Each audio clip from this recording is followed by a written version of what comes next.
la tragedia del ayornamiento en los años 60 y 70, ahora estamos viendo la comedia grotesca de la revolución que se revoluciona a sí misma, encarnada por Francisco. En los lugares donde la evangelización se había degradado y los apostolados católicos se hallaban secularmente anquilosados, como en ciertos lugares de Hispanoamérica, no diremos dónde, pero es un lugar muy cercano a nosotros, es un país limítrofe de Arequipa, y que no es Bolivia. La reacción ante los cambios litúrgicos tomó más las características de una indiferencia curiosa, que se fue haciendo menos curiosa y más indiferente con el paso del tiempo. Solo el movimiento carismático y grupos análogos acabarían nutriéndose y nutriendo a la reforma litúrgica en perfecta consonancia entre sus etos protestantizantes. Quizás se podría aducir que la condición numérica ínfima del catolicismo tradicional a nivel universal es una señal de que la caída en la asistencia a misa que sigue las reformas no obedece a estas, pues de ser así, casi toda la diferencia entre las altas cifras preconciliares y las ínfimas posconciliares habría recalado en los apostolados de misa tradicional. Pero ya el escritor Martin Mosebach había observado algo bastante curioso. Antes de la reforma la gente iba a la misa, pero luego de los cambios todos dejaron de ir, sin necesariamente estar en desacuerdo de manera consciente con ellos. Las razones son profundamente explicativas de la psicología humana. Y cito del libro The Heresy of Formlessness, que es un gran libro, La herejía de lo amorfo, escrito por este escritor alemán, que es un novelista que ha recibido varios premios literarios en Alemania, pero que es de misa tradicional. Cosa paradójica, ¿no? Ser un escritor exitoso y a la vez ser tradicionalista, ¿no? Es siempre raro. Pero ¿qué dice? La gente que yo conocía celebraba los cambios como algo que debía hacerse desde hacía mucho tiempo, pero incluso mi madre era bastante taxativa en que nadie tenía que asistir a este tipo de cosa, la nueva misa. Recuerdo conversaciones con católicos mayores que estaban claramente complacidos con las reformas, mientras al mismo tiempo estaban bastante determinados a no volver a ir. Decían, uy, hace tiempo que debieron haber cambiado la misa, pero no voy a volver. Y cuando la misa era en latín, tradicional, sí iban. Eso es algo que se ha dado mucho, y que nos explica una verdad profunda sobre la psicología humana, y que es la siguiente.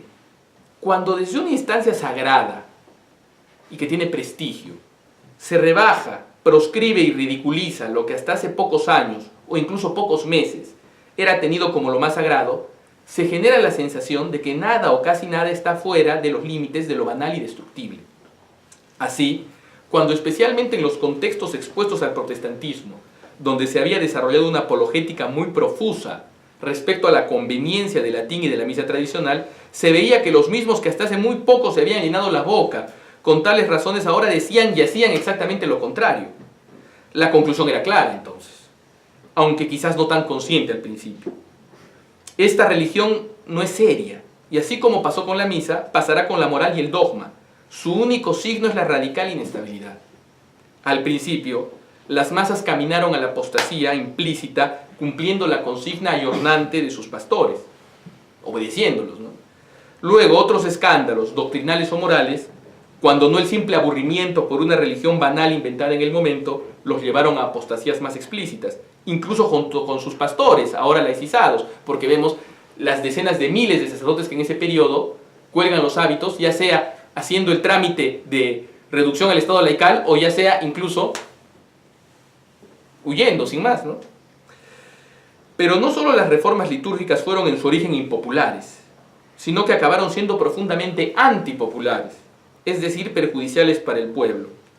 La Iglesia dejó de ser aquella levadura de los pueblos que los elevaba en sus propias culturas a lecturas propias y enriquecedoras de una única tradición católica, sino que dilapidó su propio legado humano y divino, no pudiendo entregar ya nada, sino mera filantropía y sentimentalismo psicologista.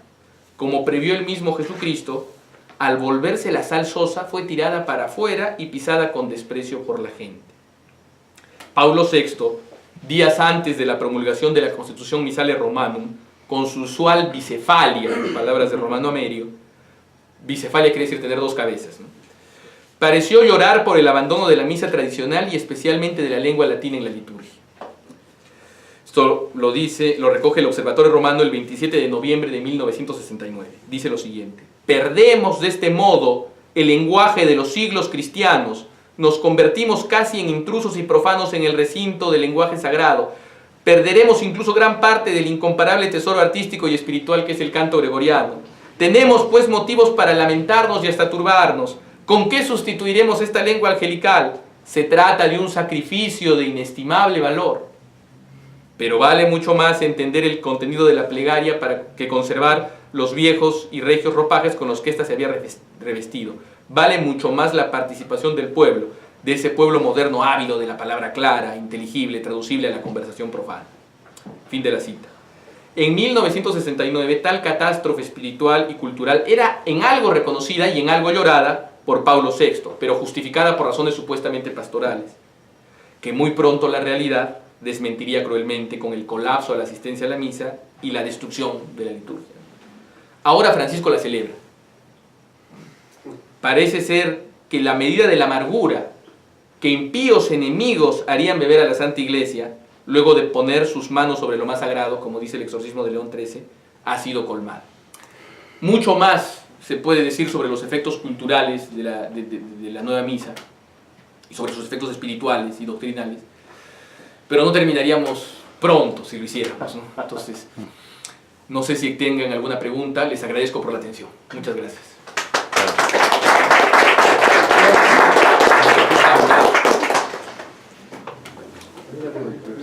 ¿Alguna pregunta? Sí, quiero Dime. hacer una pregunta.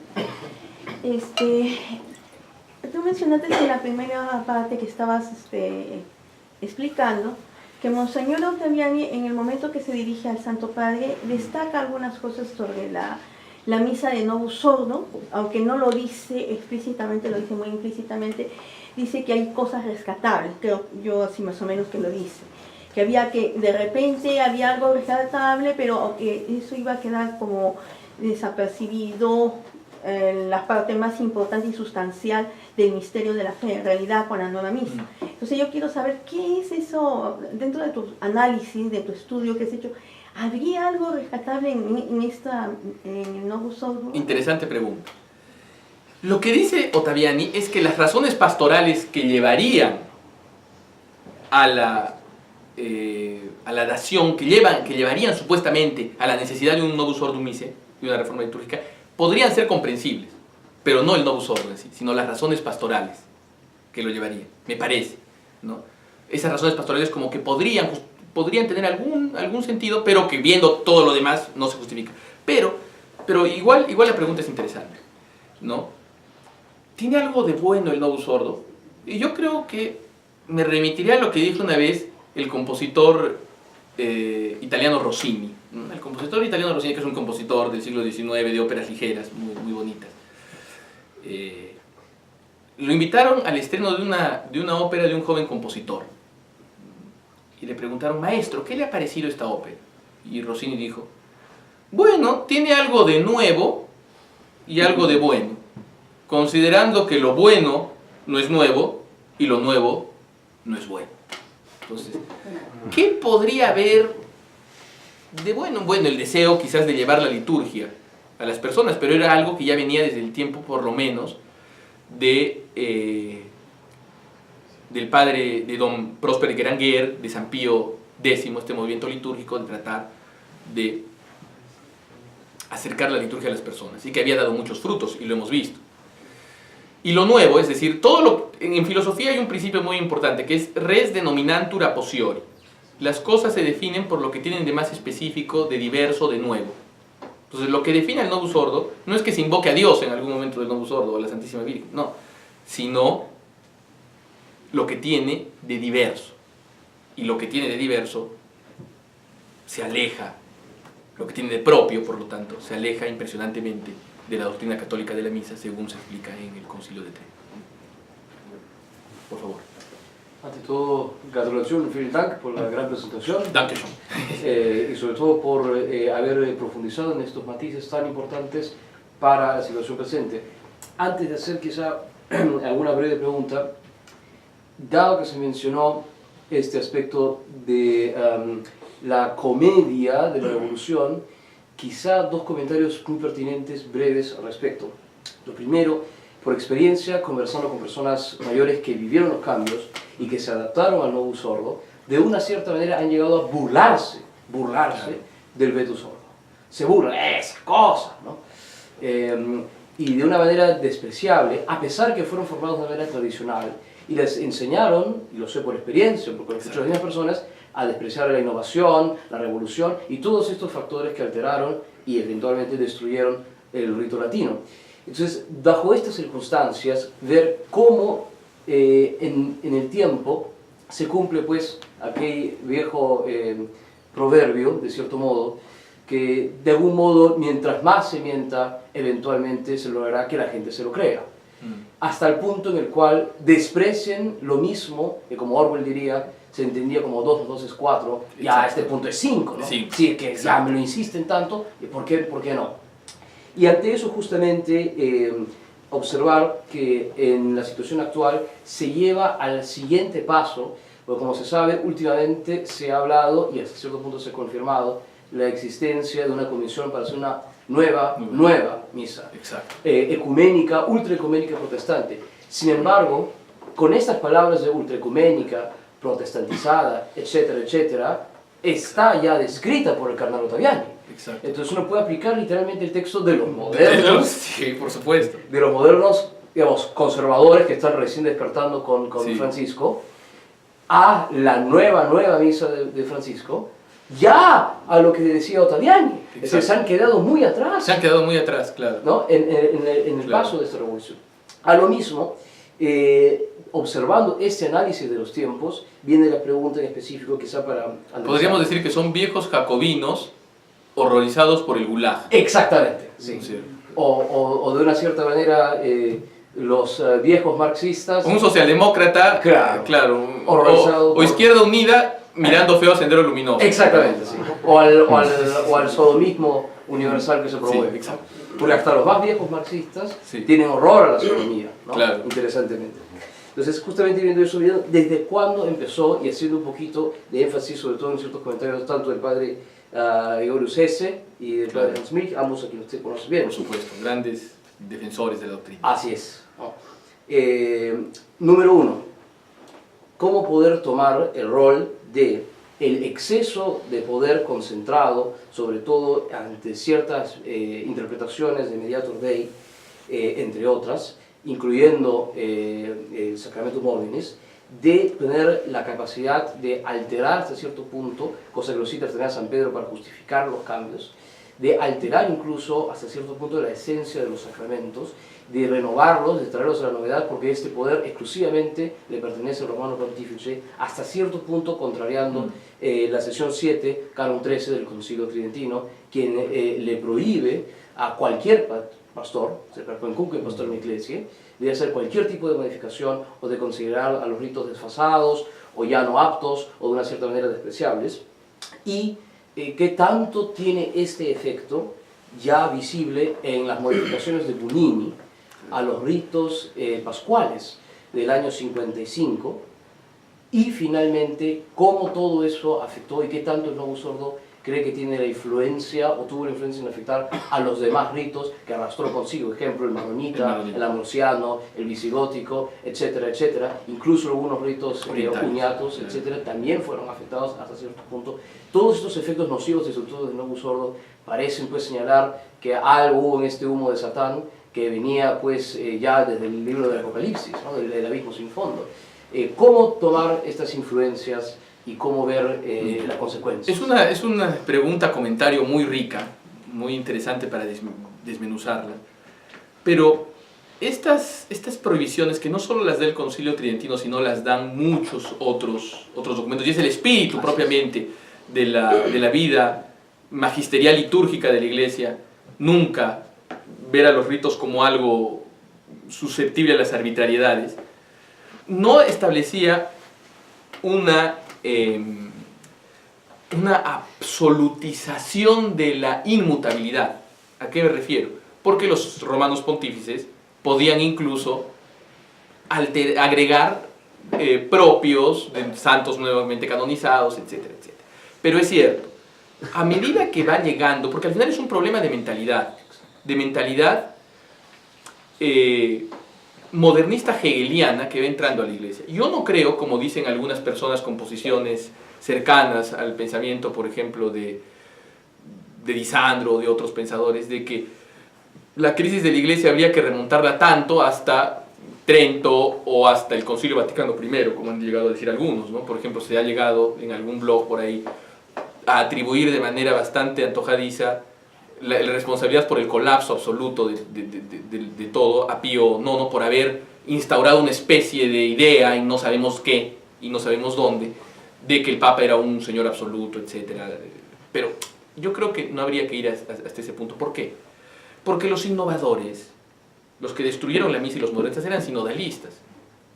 Y son sinodalistas todavía. Francisco es sinodalista. Una persona que conoce bastante bien de estas cosas, un clérigo. Alguna vez me comentó, hace ya unos años, cuando recién salió elegido Francisco, me dijo, la idea del Papa Francisco es ir hacia un modelo de gobierno de la iglesia semejante al de las iglesias cismáticas, ¿no? Es decir, con un patriarca que es un primus inter pares, no hay una sinodalidad absoluta, ¿no? Entonces, es la misma paradoja de los jacobinos, nuevamente para tomar esa metáfora. Son autoritarios pero democratizan. Entonces yo no creo que la idea de darle excesivo poder real a la Santa Sede haya provocado directamente esos cambios. Esos cambios fueron provocados por el modernismo que se infiltra en la iglesia y que logra tomar las cabezas para todos los efectos prácticos. Pero admito que hay muchas cosas que todavía nos parecen perplejizantes, porque estamos todavía viviendo la revolución. Entonces, no tenemos la suficiente altura histórica para evaluar. Pero yo creo sinceramente que la proclamación del dogma de la infalibilidad pontificia en el primer Concilio Vaticano ha sido un gran bien para la Iglesia. Y fue un gran bien para la Iglesia. Y los hechos que se sucederían 100 años después fueron realizados por personas que odiaban tanto la figura como el mensaje de Pío IX. Entonces, porque por ahí a veces se dice, no, el integrismo, el ultramontanismo habría generado este problema. No, porque al final, ¿cuál era la escuela ultramontana? La escuela teológica romana era la escuela ultramontana, sanamente y santamente ultramontana. ¿Y de dónde sale la primera reacción contra estos cambios? Inclusive el breve examen crítico de esos sectores. Entre ellos, uno de los grandes redactores de este texto, que es el padre Gerard de Laurier, gran figura de la escuela romana, de teología, de la escuela dominica, discípulo también de Garrigou-Lagrange, que había sido el que se había batido en la generación anterior contra los nuevos teólogos, ¿no? Mientras que la tradición, podríamos decir, antirromana, galicanoide, etc., al final desemboca en el lugar de donde se originó, en el liberalismo católico, ¿no? Entonces, pero sí admito que es bastante complicado poder ver el panorama completo, porque vivimos todavía la revolución. Y una cosa muy interesante que dijiste al inicio, el odio de muchas personas hacia la misa antigua, personas que la vivieron. Y, por ejemplo, yo me acuerdo que conversaba con la madre de un amigo mío que había estudiado en los Sagrados Corazones de Arequipa, en el colegio de esta congregación francesa, en el tiempo antes del concilio. ¿Y qué ocurre? Esta señora, divorciada, vuelta a casar, muy liberal, muy anticatólica, muy buena gente también, dicho sea de paso, pero revolucionaria la señora, como era antes, no la revolución, no, porque decir una señora revolucionaria ahora es decir muchas cosas monstruosas, ¿no? Que por ejemplo, pintarrajea iglesias, que se desnuda en público, no. O sea, revolucionaria de los 60. ¿Y qué decía esta señora? Muy anticlerical, me decía así, que bla, bla, bla. Pero empezamos a hablar de cómo era la vida cuando ella estaba en el colegio y se puso a acordar y se acordó del mes de María. Y se acordó de todas las costumbres, era otra cosa, me decía. Pero, ¿y ahora cómo está? Bueno, si era necesario porque lo otro estaba mal, pero en verdad no estaba tan mal. O sea, hay una ambigüedad, hay una violencia mental, casi podríamos decir una sodomía mental. Sí. También hay el caso de clérigos, de los clérigos antiguos, ¿no? Que a veces te dicen, estaba muy bien que cambie, pero luego se acuerdan con nostalgia. Depende cómo uno los encuentre en el día. Pero eso ocurre mucho en el Perú, porque esa ambivalencia, porque en Estados Unidos las posiciones están más definidas. Y hay el caso de un sacerdote, que eso se hizo público cuando salió el motu proprio Summorum Pontificum del 2007, que decía lo siguiente. Un fiel contaba que él todavía era sacerdote, era un fiel que era ex sacerdote, esas cosas raras que hay, ¿no? O que era me parece era ex novicio de una congregación, y vivía con un sacerdote en una parroquia de su congregación. Y vieron en el periódico que había salido el motu proprio Quator Apinc Annos, el del año 84, la primera pequeñísima liberalización de la misa tradicional por parte de Juan Pablo II. Y dijo lo siguiente este sacerdote: si la liberalizan totalmente, yo salgo del sacerdocio. Y el novicio le dice: ¿pero por qué, padre? Porque me costó tanto convencerme de que estaba mal, que si me vuelvo a convencer de que estaba bien, yo voy a enloquecer. Entonces, eso ocurre. Nuestra inteligencia tiene como objeto la verdad. Y cuando juegan con la verdad, nos enloquecen. Y eso es lo que ha pasado con el clero. Entonces, uno ve también cómo las personas, cuando toman una decisión muy grave, de la que no hay retorno, siempre tratan de convencerse de que todo tiempo pasado, antes de tomar esa decisión, fue peor. Y eso lo puede ver uno, por ejemplo, en divorcios. Por ejemplo, cuando alguna persona se divorcia, trata de convencerse a sí misma, e incluso uno puede decir que si se ha sido testigo, por ejemplo, de alguna ruptura amorosa de algún amigo, etc., decir: oye, pero tú no estabas tan mal. No puedes decir eso. No, te dirán: sí, era terrible. Y ellos mismos se tratan de diariamente autoconvencer de que todo estuvo mal. Y tratan cada día de hacer actos de odio hacia el pasado para reafirmarse en esa consigna, porque mirar hacia atrás sería catastrófico psicológicamente para ellos, y además porque saben que tienen que hacerse permanentemente violencia respecto a ese punto. Entonces es una situación bastante grave. Yo he conocido incluso gente que podría ser considerada como conservadora en el plano del mundo del nuevo conservadurismo católico, de los grupos que ustedes ya conocen, ¿no? Que trata de convencerse todos los días de que antes todo estaba mal, de que antes todo estaba mal, de que antes todo estaba mal, de que antes todo estaba mal. ¿Por qué? Porque ellos mismos saben que están haciéndose violencia y tienen que hacerse violencia, ¿no? Bien, ¿alguna otra pregunta? Sí, un comentario y dos preguntas. Con respecto a la Santa Misa, lo que sí de los abuelos, yo me acuerdo que mi abuelo, que ya falleció, y mi padre hablaban de la misa en latín de una manera muy buena que se perdió. Exacto. Pero nada más, pero nunca me hablaron que estaba mal.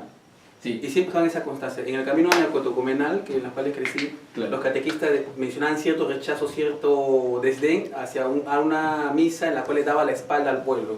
Claro. Y bueno, te va a decir, por eso también fue una violencia en la cual es mía, cuando nos mandaban a estudiar historia de la iglesia, claro, comparar que la iglesia que se equivocó casi 2000 años y que ahora vino la verdad, o como decían Carmen del camino neocatecumenal, en las cuales Jesucristo dio a Pedro las llaves y de ahí se lanza Vaticano II y el camino neocatecumenal. Se lanzan las llaves. Así. Exactamente, así. ¿Y qué pasó con la época de las cruzadas o los demás movimientos de la iglesia? Y entonces por eso llego a mis preguntas. El rito Novus Ordo fue el único rito en todo Occidente, porque en el camino neocatecumenal tenía su propio rito, que consistía en 3 lecturas, un evangelio, todo ecos, los mesas, ecos, y nunca comidas, no había santo. Luego se modificó, se adaptó al Vetus Ordo, pero con la diferencia que no tenía el orar hermanos para que este sacrificio mío y vuestro no ese es el último vestigio del oratorio que queda. Pero no, el rito catecúmeno no tenía eso. Recién estos últimos años lo están aplicando. Podemos decir que es perfecto en su perfidia. Cena del Señor, siempre ha sido Cena del Señor. Recién ahora le están obligando a que lo usen, aunque creo que no obedecen eso. Y aparte el abrazo de la paz, beso de la paz, tiene un orden diferente. Claro. Al hacer ese cambio, ¿es una variante del Vetus Ordo? Del Novus Ordo, perdón. Del Novus Ordo, del Novus Ordo, claro, porque fue perseguido, se creó iglesia paralela. Y la segunda, los protestantes están excomulgados, son herejes protestantes comulgados por la iglesia, ya que el Novus Ordo fue elaborado bajo 6 pastores protestantes, y a las cuales un ex amigo seminarista, catecúmeno dentro, yo le comenté, pero si fue elaborado por 6 protestantes que están excomulgados, ¿no sería entonces excomulgada ese rito? Y él me dijo, ¿y eso qué? Entonces, si un protestante hace eso, está excomulgado, entonces el nuevo rito tendría esta esencia. Claro, las excomulgadas son las personas. ¿Y qué ocurre? A los herejes protestantes, nacidos en el protestantismo, no se les necesita excomulgar, porque están ya en esencia fuera de la comunión. Entonces la analogía iría por ahí, ¿no? Entonces está el nuevo rito fuera de la comunión de la iglesia. Pues, y eso es una cosa que ya podemos irnos haciendo una idea, ¿no? De por dónde va la respuesta. Pero volviendo al tema, yo quisiera aprovechar para recordar a un paisano mío, el reverendo padre Nicolás Factor Herrera, que fue uno de los pocos en conservar la misa tradicional en el Perú. Y hay un rico anecdotario con respecto a este padre, fallecido a mediados de la década de los 90, aquí el querido padre Edgardo lo conoció alguna vez en Arequipa. Y hay una anécdota de él que el obispo, que lo acosaba mucho, Monseñor Fernando Vargas Ruiz de Somocurso de la Compañía de Jesús, conservador entre los jesuitas, en la galaxia jesuita él era visto como un conservador, gran amigo de Luis Fernando Figari y promotor también del sodalicio de vida cristiana, lo convocó a llamar, muy molesto, le dijo: Nicolás, ya es hora de que celebres la misa nueva, la misa que todos tenemos, que celebres el rito moderno. Entonces, con su jocundidad campechana, porque era un padre originario del campo inmediato de Arequipa, del pueblo de Yarabamba, ¿no? El historiador Eusebio Quirós Pasoldán le llamaba Homo Yarabambensis, por eso. Decía. ¿Y usted se acuerda de Nicolás Factor Herrera? Me decía, no, era el Homo Yarabambensis. Al final de su vida le entró una locura extraña. ¿Cuál fue esa locura extraña? Un amor exacerbado por la Virgen. Y yo decía en ese sentido, santas locuras, ¿no? Si un historiador democristiano dice eso de ti, pues quiere decir que algo bueno has hecho. Pero volviendo al tema, le dijo, ya es hora, le dijo el obispo, de que celebres la misa nueva. Y le dijo, monseñor, ¿pero qué rito? Porque en Arequipa se celebran 345 ritos. Por ejemplo, el rito que hace el padre, el fulano de tal en la Compañía de Jesús, el rito que hacen en el cursillo, el rito que hacen los catecúmenos, el rito que hace el padre carismático en tal lugar, el rito que hacen los tales, el rito que hace el Opus Dei. ¿Cuál de todos los ritos? Porque en Arequipa hay 345 ritos. Y es cierto, probablemente ahora haya 1000. Pero ¿qué ocurre?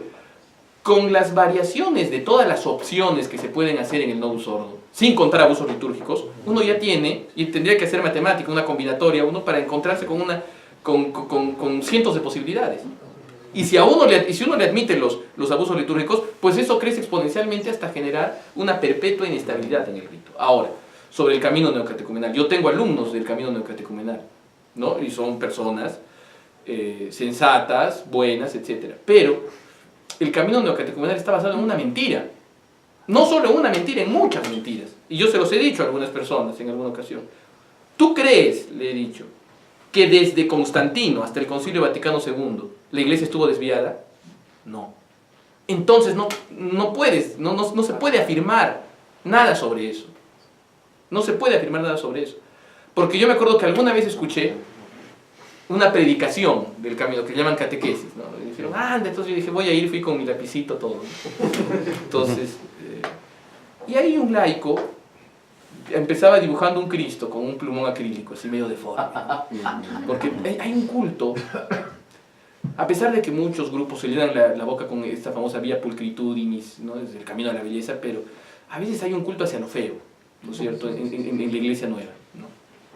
Que es también una forma de hacerse violencia, ¿no? De constantemente recordarse que todo lo pasado fue malo, pero bueno, ¿qué ocurre? Y este señor, que era un laico profano, ¿no? Entonces hablaba sobre esto y dijo, la iglesia ha pasado por una crisis terrible, una secularización profunda. Y yo dije, caray, porque todavía Benedicto reinaba en la iglesia en ese tiempo, entonces yo decía, caramba, ya les llegó la reforma de la reforma, ¿no? Entonces, y la iglesia ha pasado por una secularización, una mundanización. Yo dije, caray, qué bien. Y esta secularización y esta mundanización empezó, yo dije, 1962. En el 310. Entonces es casi el negativo. El negativo. Entonces yo creo que el camino neocatecumenal es un interesante caso de estudio. Porque es doctrinal, yo creo, más que todo. ¿Por qué? Porque es como el negativo de la iglesia tradicional. Y el negativo específicamente del movimiento tradicional. Es como dos perspectivas que nos pueden aclarar. ¿Por qué? Porque el camino neocatecumenal se da cuenta que hay dos problemas: la liturgia y la cristiandad. Claro que la solución que ellos dan al problema litúrgico es una solución coherente hasta el extremo en el error del Novus Ordo, porque ellos van hacia lo que va el Novus Ordo.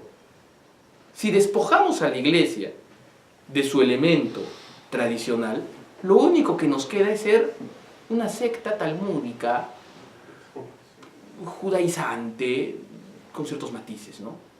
Entonces, y ellos saben que la batalla es la liturgia. Entonces, por eso es que ellos toman al Novus Ordo y tratan de hacerlo más Novus Ordo, por así decirlo, ¿no? Más Novus Ordo. ¿Y qué ocurre? También en el tema de la cristiandad tienen un tema interesante, porque entre todo el ámbito de los nuevos movimientos es el que más promueve la existencia de familias numerosas y la colonización por parte de estas familias numerosas en lugares descristianizados, ¿no? Entonces, ¿por qué? Porque ellos se han dado cuenta que eso también es una batalla, ¿no? Por eso no le entran a la llamada anticoncepción católica, ¿no? Que es el abuso de los métodos naturales, llamados naturales, ¿no? Entonces, pero bueno, sí, en resumen, la liturgia del camino neocatecumenal es un Novus Ordo llevado a la conclusión necesaria de sus premisas descatolizantes, podríamos decir. Por eso la idea, es por eso que hay una obsesión, ¿no? en figuras a veces como el cardenal Sara u otros, del famoso Novus Ordo bien celebrado, ¿no? El Novus Ordo bien celebrado, el Novus Ordo bien celebrado. El Novus Ordo bien celebrado es un momento de menor inestabilidad en algo que en esencia tiende a la inestabilidad. Y eso se puede ver por incluso la falta de rigidez en su rubricismo. Entonces, por definición, el Novus Ordo va hacia la inestabilidad. Entonces, y eso me lleva a una parte de la pregunta de Norbert que no respondí bien, que no respondí, mejor dicho, que era del comentario sobre la misa ecuménica, ¿no? No sé si te acuerdas. Entonces, se ha hablado de un rumor acerca de la posibilidad de que se cree una misa ecuménica, pero ya salió Greg Burke, que es el vocero del Vaticano, a negarlo. Ha salido a negarlo. Entonces, una misa ecuménica, una nueva misa no es necesaria. No es necesaria. O sea, para el ecumenismo, aun si bien la revolución